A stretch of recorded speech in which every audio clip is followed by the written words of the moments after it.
Today's episode features terrifying sightings of unexplained creatures in Oklahoma, so get ready for some beasties. Now let's begin. I live in Oklahoma near a busy road that a year back got insanely flooded. That road was almost completely covered and had to be detoured, but the dirt road leading out of our property had basically become a river. Mom said it was too dangerous to cross, and I was inclined to believe her. I even checked it out myself, walking down the driveway, till I could see this new quote-unquote river. It was so loud as the water rushed by I could barely hear myself think. I remember thinking, if anyone fell in there, they'd be lucky if they didn't get swept away. This river lasted over the next week. During that time, Mom had me walk down the west side of the hill toward an old convenience store.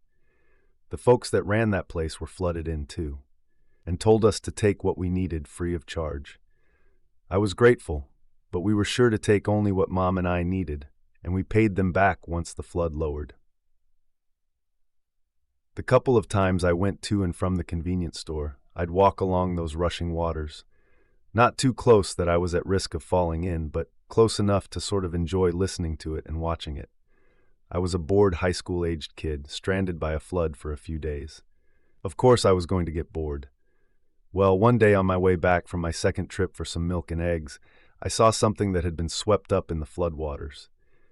I swear I thought it was some kid, a small person, splashing about and choking on the water, loud enough that I could hear it over the rapids. My heart raced, and I dropped my grocery bag by a tree. Then I ran over to the edge of the water.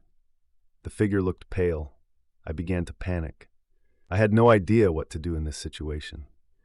I doubted I could do anything at all, and yet, judging by the person's skin, they were near death. I remember screaming out for help. I even dialed my mom on my phone, but she didn't pick up. I was struggling to decide if I should dial 911. As I stood there helplessly trying to decide, my hands clutching my scalp, this person latched onto some roots sprouting from the ground after, by chance, being swept closer to the edge of the water. As it crawled back up onto land, I took a few steps closer. I soon realized what I'd been watching nearly drown had never been an actual person at all. In fact, I had no idea what I was actually looking at. The creature before me had a human shape to it, with extremely thin limbs, pale gray skin that was almost light blue, veins like spider webs all over its body, bald head and eyes solid white, no pupil that I could see. At first I didn't think it had ears because I couldn't find any, but as I sort of leaned my head to the side for a better look, I saw these spiral-like holes on the sides of its head. Basically, they were like inverted ears. As I observed it, the creature coughed up water. Floodwater splashed onto the grass with each nasty-sounding retch. Soon I took another step closer, curious and partly wanting to make sure this really wasn't just a terribly mangled person. The creature half hissed, half choked at me. I saw its teeth then, like human teeth that had been filed down to rough points. Its mouth was wider than a person's too, the edges of which stretched past its cheekbones. Overall, it just reminded me of a person if you took every aspect of them and dialed the knob back a bit towards a more animalistic direction. Then, when it was done hacking up dirty water, it began to scurry away. It used its hands and feet to move more like a giant pale spider than a person, and it moved with precision and speed. Humans look funny when we try to run on all fours because we aren't built that way. But this thing looked so natural with its exit that it gave me chills. It could outrun me that way if it wanted to. As the creature disappeared into the thickness of trees, I regained control of myself, having been dumbfounded by the sight of something so, well, disturbing. I grabbed my grocery bag and ran home a little faster that day. This ain't one of those stories where I continued to see it or saw it come to my window or anything like that. That's the end to my experience. I saw something weird on a walk home after a flood, and my view of what exists in this world has changed ever since. This is a true story told to me by my grandmother a few years ago. I had brought up Bigfoot as a topic and showed her the famous Ohio howl. She snapped to attention and fierce recognition and said, "I heard that one time when me and your grandpa were fishing on the river. It happened down in southeastern Oklahoma, west of Broken Bow Lake, when my grandparents decided to go catfishing in a spot we'll call the Big Hole. This was their favorite place to catch catfish, as the depth of the river allowed for bigger fish than what was normal. And so after a long drive into the woods, they picked their place along the bank and set up their gear. Sitting on the bank, they were enjoying the nice time period between sundown and nighttime, feeling the cool air from the water, cooling them off from the fleeting sun's rays. That's when they heard what was described as a yell from upriver.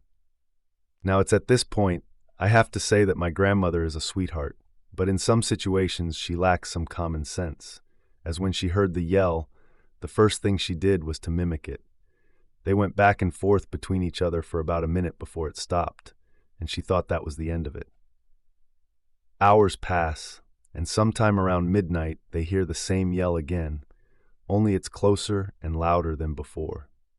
If you're wondering whether she tried to mimic the yell again, the answer is yes. And again it was a back and forth. However, this time when it stopped, there was silence for a while. Suddenly, an enormous splash came from just up the river. After the first splash, there was another and another, until they realized it was rocks being thrown into the water, steadily coming closer with every throw. My grandfather decided that he'd had enough, and started to pack everything they brought, telling my grandma to go start the truck that was sitting at the top of the embankment. Once she got to the top, she froze at the trailhead, because she could see a dark figure in the trees standing next to the truck, yards from where she was. This figure was taller than the truck by at least a foot or more, and easily towered over her. She could hear this thing breathing heavily, not in a tired way, but more aggressive, as if to say, "I know you're here, but I own this land, and you aren't welcome." Right then and there, my grandma made the smartest decision of the night and walked right back down the bank to my grandpa, so she wouldn't have to be alone with that thing. When she got back down there, he asked her why she hadn't started the truck, but all she said was, "Let me help you, and I'll tell you later." They finished packing and now had to return to the truck, but once they got there, there was no sign of that thing she had seen. Relieved, they hopped in and sped out of there as quickly as possible. In the truck, she told him of the figure she saw by the truck, and the two of them swore they would never go back. To this day, they still haven't, and now that the roads going there are all blocked off by the Forestry Service, I doubt they ever will. I marveled at her story because not only was she someone who didn't make up tales, she was also a very experienced woodswoman and had accompanied my grandpa on many hunting and fishing ventures. So to say she knew about the animals that should and shouldn't be in the forest would be an understatement. You can choose to believe this or not. The story is set over a period of 20 years. I lived in a small rural area in Oklahoma, between Tulsa and Bartlesville. The county had been experiencing weird sightings of black triangles and cloaked people walking down rural roads. Cows were disappearing, and viscera was being found in fields. At the time, I lived on a ranch that had livestock. I was 14 years old. I was chilling at the house one night during the summer playing Super Nintendo. This was around early 1996, so the Nintendo 64 was not yet released. The game room was a sunroom that overlooked land, and in the distance, if it was clear, you could see the Tulsa skyline that was about 30 miles away. I got up to go get an RC Cola. I walked into the sunroom and saw what looked to be people by our pool on the bottom of the hill. Mind you, our house was built on a hill to overlook our land. Oh crap, I thought. My little brothers were out again, trying to swim at night. I left the sunroom and proceeded to go out to the back deck. I began walking downstairs to the pool at the bottom of the hill. I noticed these figures were smaller and skinnier than my brothers. I saw a baseball bat on the staircase landing halfway down, so I grabbed it and I could feel my adrenaline pulsing. The walk toward the pool felt like forever. I tried to say something to the figures, but barely a word got out. But they definitely heard me. They turned around and stared at me. They had these large eyes and gray skin. I began to hear static in my head. I felt weird. I began counting them. 1, 2, there were 4 of them. I tried to raise the bat, but my arms suddenly felt like jelly. I heard what seemed like distant whispers in my head. We are not here to hurt you, unless you try to hurt us. I start to feel like I am congested. I begin to slowly walk towards them in the pool. My bat is raised. I'm thinking I can get a good swing in on them. I try to swing at the creature nearest me, but I miss, and I'm beginning to feel weak. I sat down, ready to accept what happens. I hear footsteps on the concrete around the pool, and I hear the gate move. I look around. The figures are walking away. I see light from the TV in the sunroom. I see one of my younger brothers in his pajamas lit up by the light from the TV. I just sit there for a few minutes as I regain my strength. Slowly I walk up back to the house, and I can feel warmth on my face. My nose is bleeding. I walk to the bathroom when I get back inside. Washing my face off, I contemplate on waking my dad and stepmother up. My younger brother walks up behind me and says, "You saw them too? They've been coming around here for the last few months. That's why I draw the blinds when it's evening now." A few months back, I was reading Hank the Cowdog, and I looked up. One of them was staring at me from my window. I felt a loud buzzing in my head, and it just disappeared. I looked at him, and the dots of his odd behavior were adding up in my head. My brother continues. They mostly walk around outside the windows and try to peek into the glass. They know we're here, but they're trying to mess with us. Do Dad and Sue know? I reply, Sue's the name of my stepmom. No, he says. I don't want to tell them. They might think I'm crazy. Well, let's just keep it to ourselves, okay? I head back to the sunroom and turn off the TV, then run back to my room, freaked out. I lay in my bed all night until the sunrise, unable to sleep, listening for any movement outside. When my father wakes me up, I told him that I wanted a rifle. His eyes lit up. What for? I just want to plink and walk the land with it. Of course, he says. We went to the tractor supply store and got a cheap SKS from a barrel and some ammo. Then I figured I was prepared for these guys if they showed up again. Weeks went by and nothing showed up until I was playing Quake on DOS. The computer room is in the front of the house. The room is a computer informal dining area with a window with benches built right underneath it. The sun was going down in the Oklahoma sky, and my anxiety began to set in. I drew the blinds, and I played about an hour or so and began feeling odd. Specifically, there's a weird feeling on my back, and my back faced the window. I stopped playing my game for a second. I began listening to the sounds. I could hear a theme playing from my computer, but then I heard what sounded like movement in the bushes outside the window. I gathered some courage, then I peeked behind the curtains. I saw two large, all-black eyes staring at me. Panic mode kicks in. I run from the window while yelling. My dad gets up, and I hear him running towards me. He comes into the room with a loaded 1911. What is it? He asks. There's something outside. I tell him. He walks out the front door, and I hear, holy crap. He runs back in and locks all the doors, drawing the blinds all over the house, everyone to the office. We do as he says, and my dad walks in a few minutes later with a few sleeping bags and a few rifles with some food. Then I hear him trying to call his coworkers. My father is a deputy. He tries to call my stepmom, who's out of town for a conference, but there's no service. Dad comes in and rounds up all 5 of us. I have 4 brothers. He tells us that what is out there looks like a gray and begins to explain to us what that is. He tells us all to stay in this room tonight. Dad randomly patrols the house while my brothers fall asleep. I fight it, but I end up passing out around 1:30. I wake up because I think I hear knocking at the window. I look around and see all my family is sleeping. Even my dad fell asleep with a chair in front of the locked door. I can hear rain outside, assuming it is the rain. It's coming from the window. I look outside and see nothing. I can hear cans falling from the direction of the garage. Dad's now on high alert, locked and loaded still. My brothers wake up crying. I forgot to lock the garage. My dad calls out. Dad hands me the SKS and tells me that he'll lead. We slowly walk the length of the house to the garage. I can hear movement in the garage, sounded like cans are being thrown about. Dad reached for the door handle and quietly unlocked the door. Here we go, I thought. He opened the door right as lightning flashed. The door swings open. The garage is lit up. Dad flicks on the lights and it was the wind. It had blown the door open, scattering cans around the garage. Thank God, I thought. I go to close the door. looking outside and seeing something run past the door about 100 feet away as another bolt of lightning flashes. I close the garage door and tell my dad. I start hearing a soft buzzing, followed by slamming at the garage door. Then I hear my brother screaming from across the house. The two of us run towards them as we lock both garage doors. Running back to the office, something is slamming on the window.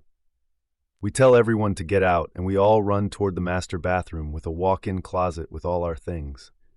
The banging goes on for another hour in various places throughout the outside of the house. Doors, windows, and walls, until all we hear is the rain and distant thunder. We patrol the house and wait until the sunrise. After that, we peek outside, but nothing is there, just a dreary morning. We walk the perimeter of the house, finding little footprints. Later on, we prepare to cook breakfast. My brothers wake up scared. We reassure them and tell them it's okay. Dad says not to tell Mom, that we'll make sure the house is safe.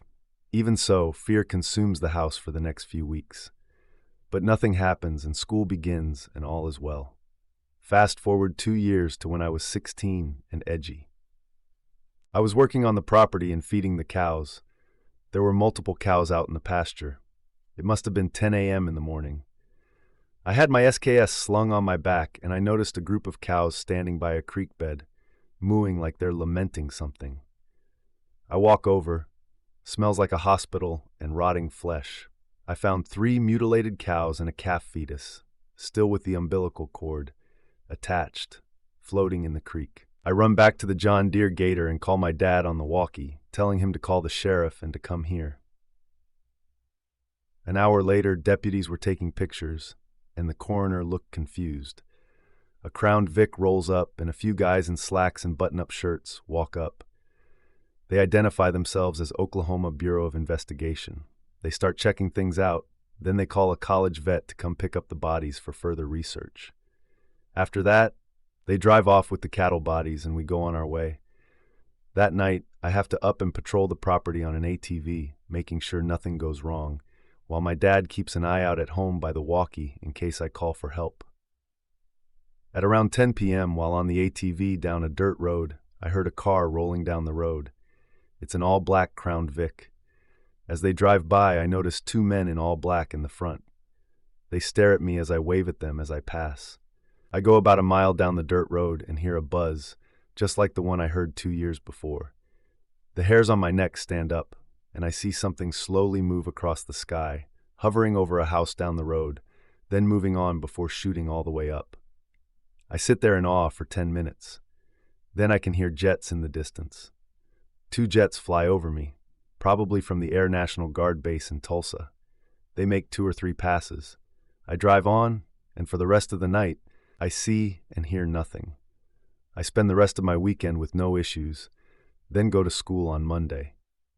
Back at school, everyone has seen this black triangle and knows what happened at our ranch. People are saying it's a common occurrence, but the Air Force and the feds are keeping it quiet. Another year goes by. I'm 17, and I'm getting ready to graduate high school. I'm preparing to enter the Oklahoma National Guard. I'm still working at the ranch and keeping an eye out for odd things. Late one evening, I'm driving my beat-up 1986 Silverado with my girlfriend, who's the stereotypical 90s goth girl. We're listening to Pantera on an Oklahoma back road, being edgy and different. We stop at an isolated part of my family's ranch and start a bonfire, pulling out a 12-pack of Lone Star beer. We drink some and eventually get drunk. We're looking up at the stars at one point while the fire dies. Suddenly, I hear buzzing, but I'm able to ignore it. "Hey, do you hear that?" asks my girlfriend. "Yeah." She looks at me. "I hear it all the time at my house. I think it's just the electricity from the power lines. Is that right?" Then the stars black out over us in the shape of a triangle. She starts screaming. The 2 of us run back to the cab of the truck. I struggle to get it started. I turn the engine over a few times until it finally starts. We begin to haul tail towards the road. We bust through a barbed wire fence. I look in my rearview mirror and I see the triangle slowly following us. We keep hauling it down this country road, trying to get to the highway to be around other cars. A storm is following behind the triangle. Only a mile left till the highway. My girlfriend's screaming for me to go faster. It begins to rain hard. I push my truck to the limit. I see a bridge, and I have to cross it, but it's flooded. I tell my girlfriend to hang on, making a sharp left turn into a field and checking my rearview mirror. The triangle is still following us. Making a sharp right turn back onto the road, I can see the highway. I feel relieved. We get on the highway and keep hauling it. Eventually, I see blue and red lights on the other side of the highway. Cars on the other side of the road are stopped, and people are staring in bewilderment at this triangle. I cut through the median toward a few stopped sheriff cars. They're in awe, too. The craft stops and hits a crazy amount of speed, flying right off. The deputy looks at me and says, "Hey, you're Deputy Anon's son, right?" "Yeah. Was that thing chasing you?" "Sure seemed like it." "Holy crap, kid. From where?" "Near Ramona. That's like 6 miles, kid." I was still in shock. My girlfriend's still crying. I drop her off at her house in the shadow of a mesa in a trailer park, a poor rural area. Then I drive home and my dad has been told that I had been chased. He listens and tells me I did the right thing. At school the next day, that's all people can talk about. I go on to graduate high school, and I do get into the National Guard. Fast forward to 2003, when I get home from Iraq, I start going to college, working part-time as a corrections officer at the local jail. I gotta say, when I got home from Iraq, the world was a different place. I start my part-time job at the sheriff's. Soon enough, I get moved from the jail to patrol. That's awesome. I'm having a typical boring evening shift one day, sitting in my patrol car, listening to classic rock, Eric Clapton, to be specific. Dispatch calls in. 8:43. We have a call about a person hanging around a ranch. I answer the call. It's probably just a bored kid wandering around someone's property. It starts to rain on the way there. I get to the residence and put on my raincoat. Stupid call, I tell myself. I walk to the house and knock on the door. Sheriff's Department. The door cracks open. It's near the barn. Short little fella. Probably a kid that's wandered on my property. The homeowner says to me, "All right then, it's going to be an easy call," I thought. I can hear thunder in the distance, and I can hear some AC/DC coming from my car subtly. I walk toward the barn, my radio starting to squeak and get choppy. Stupid rain, I tell myself. I can hear footsteps near the barn. "Hey kid, it's the Sheriff's Department. I'm going to need you to come with me so we can take you home." The footsteps stop. "Hello, kid. It's the Sheriff's Department." I walk around the side where I hear the stepping and pull out my mag light because the sun is going down fast and the rain is picking up. Huge black eyes reflect back at me. My eyes are watering, my head buzzing. My radio is making a moaning sound. I hear it walking towards me. I pull out my 1911 and pull the hammer back with all my strength. "You missed with that stick. You're going to miss with that." A voice rings in my head. I put my head down. The buzzing stops. When I look back up, nothing's there. I put the hammer back on my 1911, and my radio is back to normal chatter. 843? 843? We have reports of a large triangle near your call. Are you okay? 843? I'm okay. I get back on the radio. Dispatch is going crazy. They'd apparently been trying to call me for 5 minutes. I simply tell them my radio went to crap because of the storms. Dispatch then tells me to cancel officer non-responding call. I hear like 5 patrol cars rolling down the road to my position with sirens and lights. I walk back to the house and tell the homeowner it was just a deer. All my coworkers are worried as they turn around and drive back. Dispatch then comes in with a civil disturbance at a certain address. I tell them I'm on it. I drive 7 miles to my next call. I get to the call, and it's a familiar place where my girlfriend from high school lived with her parents back in the day. I knocked on the door, and I could hear yelling. The door opens. It's her mom. "Oh, hey, Anon. Someone put you in a deputy outfit, or did they think you were sane enough to be a cop?" "Ma'am, now's not the time. She told me her daughter, my ex, was having violent fits and outbursts." I walk towards her room in the trailer and hear yelling and screaming.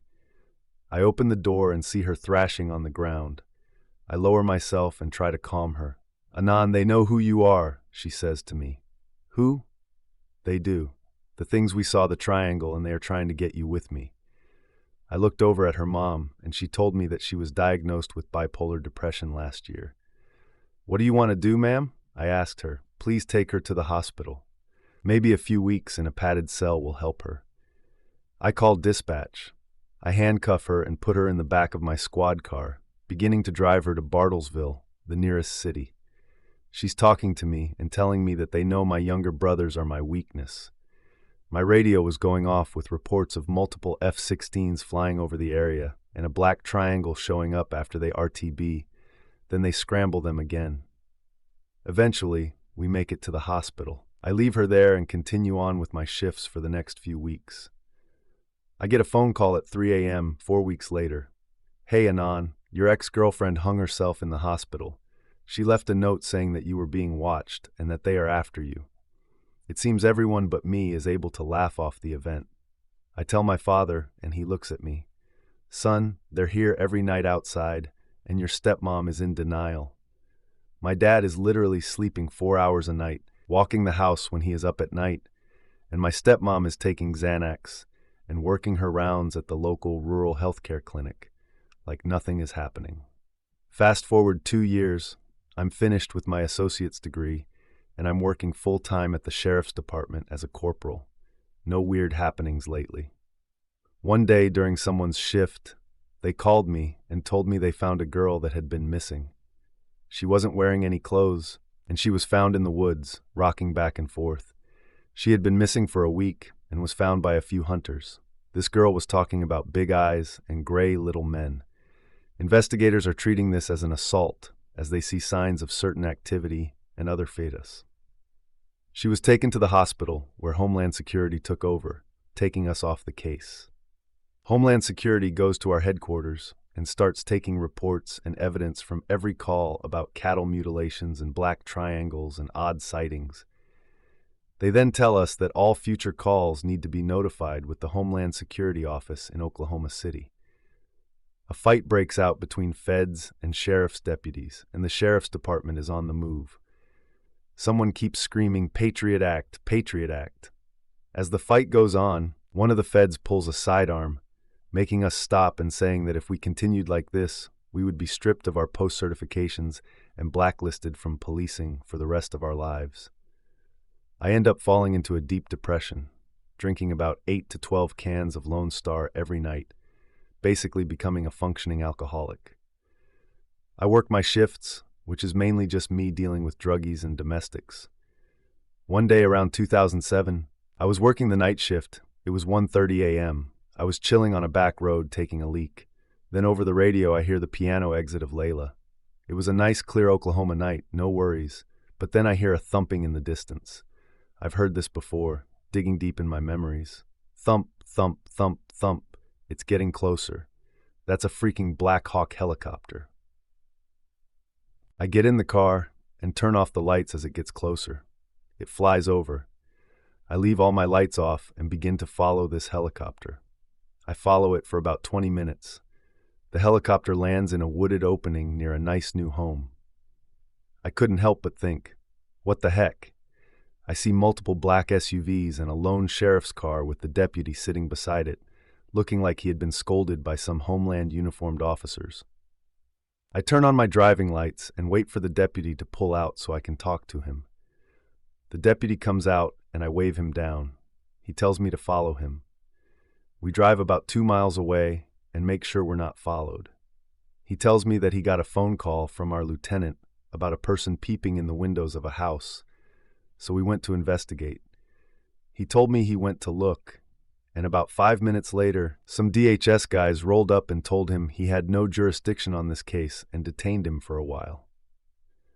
I connected the dots in my mind. DHS coming here in less than 5 minutes using a freaking helicopter.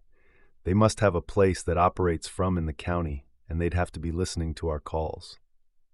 I finish my shift and go to my dad. I tell him what I think. He says, "Yep, that's the issue. We're meddling in something they don't want us to know." I lay low for a few years and just be officer friendly. In 2010, I met a woman and married her. She worked as a general surgeon in Tulsa. I'm still bebopping around my sheriff job, wearing my khakis and my cowboy hat. Working my beat. It's raining, and I'm thinking about quitting this job and moving to Tulsa, working the urban beat. Sitting at a railroad track while In Bloom by Nirvana comes on, I think back to being a teen, being reminded of my girlfriend, who took her own life, and all the crazy moments. Dispatch to 843. This is 843. We have reports of a missing child, little girl following a fireball. It's around the 4th of July and fireworks are shot off a lot in the country. I put my Crown Vic in drive and make my way towards the address. I'm greeted by one of my younger brothers who is now a deputy. The mother of the little girl is there too. She's talking about how the whole house lit up and an orange ball shot through the house. The daughter started to follow it, which pointed her in the general direction of the forest. We tell her that we'll go into the woods once another deputy comes by and is able to stay with her in case the child comes back. Soon the third deputy showed up, so my brother and I turn on our mag lights and walk into the forest. We walk about 300 feet into the woods and our radios go nuts. My cell phone battery just dies on me as I try to make a call to dispatch. Screw it, I yell to my brother as we go deeper into the forest. I start hearing someone calling for help. It sounds like it's echoing, and I whisper to my brother, "Do you hear that?" "Yeah." The thing about it wasn't a real voice. It was in our heads. It sounds like a distorted child's voice. Our flashlights die. What the heck? These are fresh batteries. A screen blasts over the radio before it beeps that it's dead. We both sit in the forest, waiting for our eyes to adjust to the dark. The voice continues to ring in our heads. I pull out my SIG 226. I whisper, "Let's move up." We move up about 200 feet and begin to hear a soft buzzing. Then I hear real crying about 500 feet to my face. Then I hear real crying about 500 feet to my front. Someone calling out for help. I look to my left and my brother is right beside me. "Why'd you call out for help?" I ask him. "What? That wasn't me." "Anan, I heard someone say your name. Let's keep going," I whisper. We're getting closer to the crying. Soon we're right on top of it. Then we find the girl. She's lying in a dried creek bed. I jump in. She whispers to me, "They're watching us." "Hey, Anan, there's something up here." My brother calls from up above. "If you have to, just run." I call back. I can hear my brother booking it back to the tree line. And now in my mind I hear help and buzzing. I cannot climb out of the creek bed because it's about 10 feet up. I walk with one hand holding my pistol and the other holding the girl. I can hear leaves moving above the creek bed. "Is that you?" I call out to my brother, but there's only silence, until I begin to hear a clicking noise. Something drops behind me. I turn around real fast. It was a rock. I turn again and hear the help. I start booking it to a place where I can run up the creek bed. Clicking sounds are falling behind me. I can still hear running behind me too. About 500 feet further, and I'm able to run up the creek bed. I begin to run towards the tree line, but then an orange ball of light flies past me. I start to hear more running sounds in the front of me, and I can see tin flashlights. I begin to run towards them. It's 10 deputies. "Anan, come on!" I'm running faster than I've ever run in my life. I reach the line with the deputies, and their lights begin to fail all at once. Their radios beeping, and then the night goes completely dark. A humming goes over us, and an object blocks out the stars. 6 orange balls fly up towards the craft, and it speeds away right as 2 F-16s fly over. We all walk towards the squad cars and hear a helicopter on the horizon. It flies over and places a spotlight where we were. Then 3 DHS SUVs pull up. Blah blah, Patriot Act, blah blah. They have those little radioactivity detectors, and they beep when they scan us. They run towards the forest and begin looking. We go through SOP and make it home at 8 a.m. I crack open a nice cold RC Cola and rest, but only for a short time. In 2014, I'm living in a nice trailer in the country on my family's ranch, still working at the sheriff's department. My wife and I had 2 children, but she ended up leaving me for a banker in Oklahoma City. One night I'm watching some crappy late-night variety show. I hear knocking at the window, but I didn't hear anyone drive up, so I grab my SIG. I check the window, and nothing's there. Then the power goes out. Crap. I'd gotten some Gen 3 NVGs from the Federal Police Aid Program, and I kept them because we had no use for them. These are night vision goggles. I put them on, and my dark world turned green. I walked to my room and put on boots, finding a can silencer for my SIG. I wanted this to end. Quietly, I make my way outside. It's eerily quiet. I check the parameter. I change things up and go the other way. A knocking came from the other side of my trailer. I make my way quietly toward the other side. There he is, one of those grays, trying to peek into my window. I call out, "Help me." The thing looks at me and screeches and begins to run off.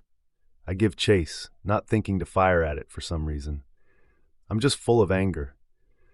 These things have been messing with me for the past 20 years, and I'd rather have answers. But this thing can run. I sped up as I attempted to catch up to it. The creature begins to run towards the ranch house. I see the outside lights of the house as the hill comes into view, which is odd considering my trailer had no power. I run towards the creature, and all of a sudden it runs under security lights and blinds me. I take off my NVGs and try to readjust. I start to see spots in my vision. Soon it comes back and I'm looking at the pool. The creature is looking back at me. I fill my pockets and fill a baton. I pull it out and I walk towards the pool. If I lay one lick on you, you better never come back.